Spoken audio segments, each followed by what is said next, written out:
Hello and how's it going, everyone? It is Skullzi here with the latest and the greatest gaming news. Today I want to talk about what I think my idea or what I think the most likely scenario would be for Starfield's main marketing campaign to kick off this year. You can already see I'm using the Italian hands here, and I am Italian, so I guess I would be the one to end up using those types of gestures. But either way, we are in 2021, which is what the majority of the Bethesda fanbase kind of assume the Starfield release date to be, and there is numerous pieces of speculative evidence to suggest that the game will come out in November of 2021. However, I do want to clarify something big in today's video, as well as give you when I think the main marketing campaign for Starfield would begin. And there is kind of one big misconception that I see consistently, like time and time again, anytime anyone ever talks about when Starfield or the Elder Scrolls 6 could be released, or when its main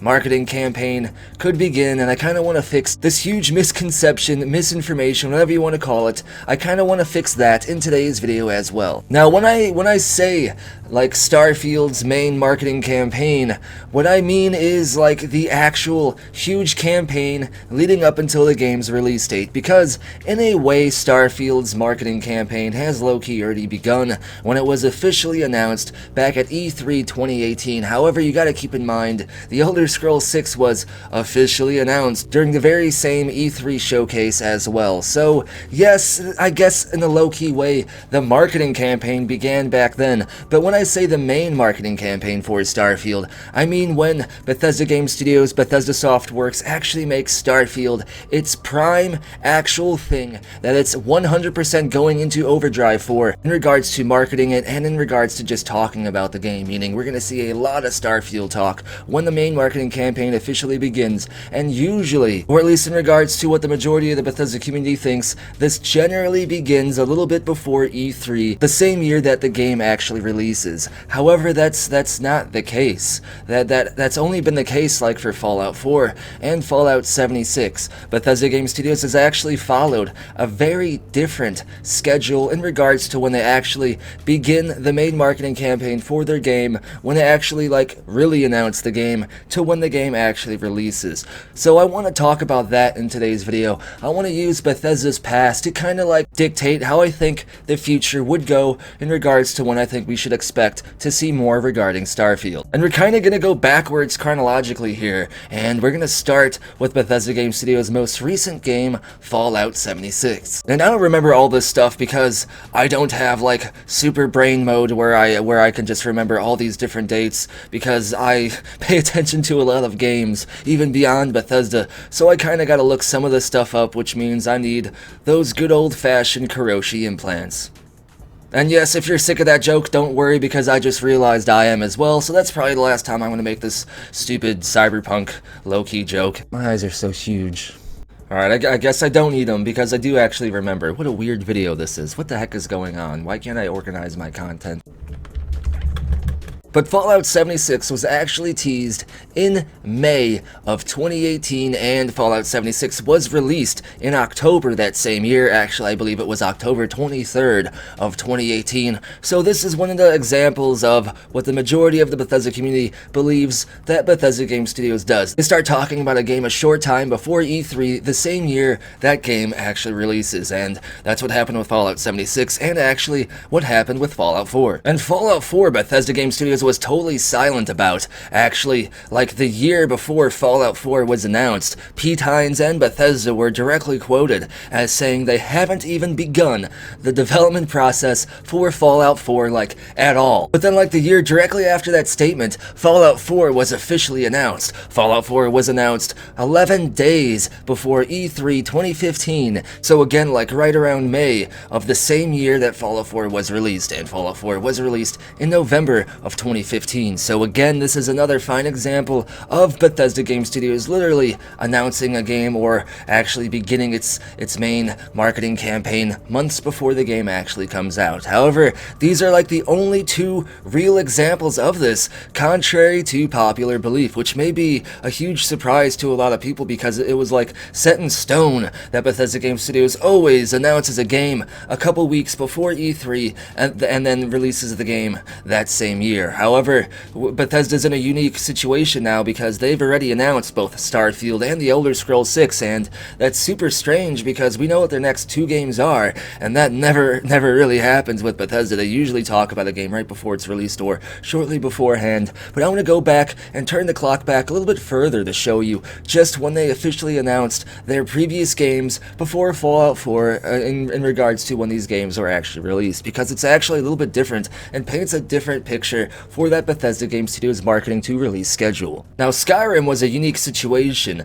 because, as we know, Skyrim came out in November of 2011. Those were so innocent times back then. But Skyrim was actually officially announced at the Spike Video Game Awards on December 10th in 2010. So Skyrim actually low-key had its main marketing campaign begin a year before release, and Bethesda actually did somewhat talk about Skyrim from the point when Skyrim was announced in December of 2010 leading up until its release date. Of course, a lot of the actual marketing began like around E3 that year, which is when it normally begins, but this is an interesting example of Bethesda actually kind of talking about a game a lot more than they usually do before the game is released. Bethesda showed off Skyrim at QuakeCon a lot during that time as well, and that was an interesting time and a lot of hype in the Bethesda community, because I remember the energy back then. The hype for Skyrim was totally real, and I guess it's the same now for The Elder Scrolls 6, because we don't even know anything about that game, and people really want that game. Anytime Bethesda talks about anything at all, people yell at them for The Elder Scrolls 6 and seem to forget that Starfield is coming, but honestly, I'm super hyped for Starfield. I love anything Bethesda Game Studios does, and I just can't wait to hear about this game. But you can see that Skyrim is actually a totally different situation than what you would expect from Bethesda's marketing, and is somewhat of a unique situation as well. But let's turn the clock back just a little bit further here. Fallout 3 was actually announced in 2004, 4 years before the game was actually released. And again, Bethesda Game Studios gave a little bit more information leading up until the year of the game's release in 2008. However, the main marketing for Fallout 3 began in 2008. However, Fallout is a unique example again because Fallout 3 at the time was Bethesda Game Studios' first time actually making a Fallout game, because Fallout 3 was obviously the Fallout game they made after they purchased the rights to the Fallout franchise. So Fallout 3 was a new franchise, a new IP from Bethesda. I guess not a new IP, but it's their first time making something other than the Elder Scrolls. So they kind of had to do more of marketing for this game, so the community would know what to expect from it, and so the Fallout community, which already existed, would know what to expect from the game as well. But it's kind of interesting to see the contrast between this and Starfield, because Starfield is a completely new IP. No one knows what to expect about this game at all. However, if Starfield comes out this year in 2021, then Bethesda would have talked a lot less about Starfield than they did regarding Fallout 3 before they dropped Fallout 3 in 2008. And then Oblivion is an interesting situation because Oblivion came out in 2005, but wasn't really actually fully announced, or at least the community didn't know what it was, I believe, until 2004. So that was a long time ago as well, and Bethesda did something a little bit different with Oblivion than they did with Fallout 3. They talked about the game pretty much shortly before the game was released, within a year or so. But as you can see, by all these different games, there is kind of a lot of variance between when Bethesda fully started the marketing campaign for said game and when the game actually came out. So saying that it's the normal Bethesda Game Studios routine to announce a game or start the main marketing campaign for a game the same year the game will be released is, I guess, somewhat relevant and correct based upon the most recent two releases. However, if you look at all their other games, including Fallout 3, which was their first game into the Fallout franchise, there is a lot of big differences between those games and how they're handling Starfield, because, like I said, Starfield is a new IP. We know a lot less about Starfield than we knew about the Fallout franchise before Bethesda made Fallout 3, so the fact that they showed us a lot more about Fallout 3 before the game was released than they are about Starfield is kind of an interesting thing. But with all this in mind, it's kind of hard to actually say when we should expect to see anything more regarding regarding Starfield, because like I just showed you, there is some variance in the Bethesda marketing strategy. However, I say it's a safe bet to assume that, again, Bethesda will follow suit with what they did with their last two releases, meaning Fallout 76 and Fallout 4, and they would kind of start the huge marketing campaign for Starfield probably in May or June the same year Starfield comes out, which in my opinion is this year, so we should really expect to see another Starfield teaser, maybe in May this year, and then again, see a huge Starfield marketing campaign kick off with some gameplay at E3 this year as well. And if E3 doesn't happen, we'll get some kind of Bethesda digital equivalent anyway. A lot of the game studios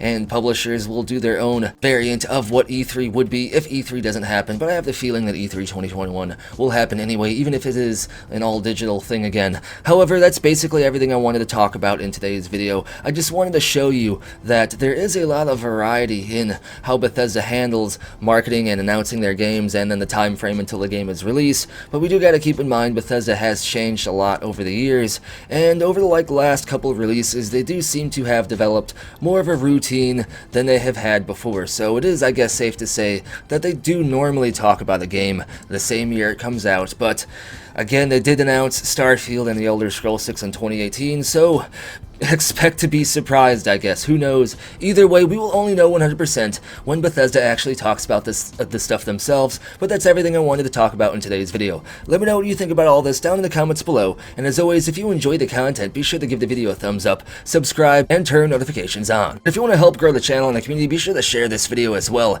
as communities sharing videos is the best way to help grow a channel and a community. And speaking of that, YouTube isn't notifying a lot of my subscribers about my new uploads, at least according to what you all are saying, and some people who aren't subscribed aren't actually being shown my new uploads as well. So for some reason the algorithm doesn't like me, so if you want to actually help out, share my content, make sure you're still subscribed unless YouTube accidentally unsubscribed you, and show my channel to your friends and get them to subscribe as well. That would be a huge help, I would greatly appreciate it. And speaking of appreciation, huge shout out to these amazing people. If you want to get your name added to this list and get a permanent shout out in every one of my future videos, you can support the channel over on Ko-fi, Patreon, or here on YouTube as an exclusive channel member. Links for all this and more are down in the description below, and as always, thank you for watching. Be sure to tune in next time, when nothing just works anymore.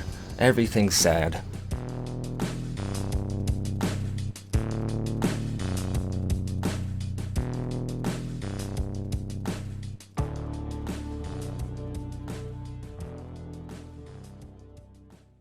It just works.